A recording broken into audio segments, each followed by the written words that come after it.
Dictation को start करते हैं 5 सेकंड के बाद। स्टार्ट। अध्यक्ष महोदय, मैं कृषि मंत्रालय की मांगों का समर्थन करती हूँ।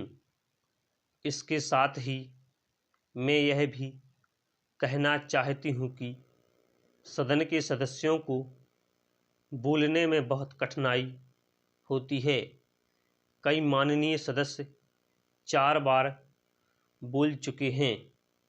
अब अगर किसी महिला को मौका मिला है तो उनको तो सहानुभूति होनी चाहिए।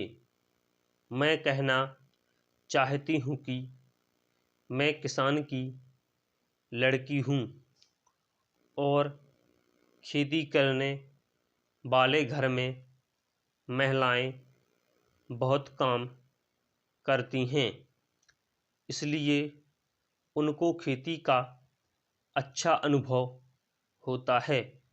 हमारे देश में कम से कम वही होना चाहिए। कम खेती करने वाले घरों में महिलाएं ज़्यादा काम करती हैं। उनको हर सुविधा होनी चाहिए।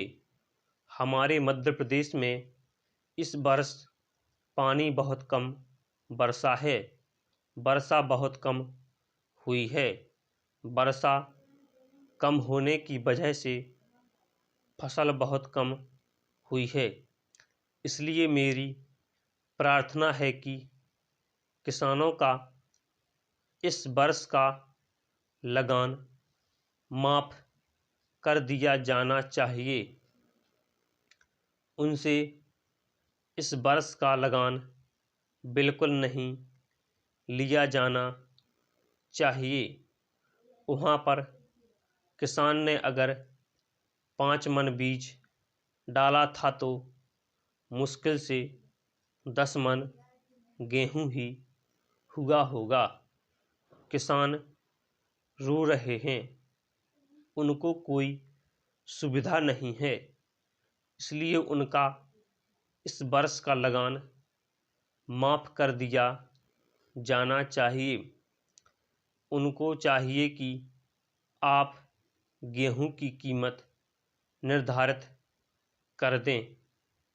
किसान की खलिहान में जब गल्ला आता है और उसको जब वह बाज़ार में ले जाता है तो वहाँ पर व्यापारी लोग उसको कम कीमत में खरीद लेते हैं और खरीद कर अपने घर भर लेते हैं। बाद में जब जनवरी फरवरी का महीना आता है उस समय उसको दुगने या उससे भी अधिक दामों पर बेचते हैं। जनवरी फरवरी से पहले वे गल्ला घरों से निकालते ही नहीं हैं। किसानों को व्यापारी लोग कम दाम देकर चूसते हैं। किसानों के घर में कुछ नहीं बचता है। इसलिए हमारे कृषि मंत्री जी को सोचना चाहिए कि फसल आने के पहले वह दाम निर्धारित कर दें। फरवरी मार्च में दाम निर्धारित कर दें ताकि किसान का गल्ला कम दामों में ना बिकने पाए। अन्न की समस्या आज बहुत नहीं है। आज लोगों को बहुत कष्टों का सामना करना पड़ रहा है क्योंकि सरकार किसानों से संबंधित कार्यों को समय पर नहीं निपटाती है। समय रहते किसान की उन्नति और खेती के सुंदर विकास के संबंध में मैंने बहुत सी बातें की। स्टॉप।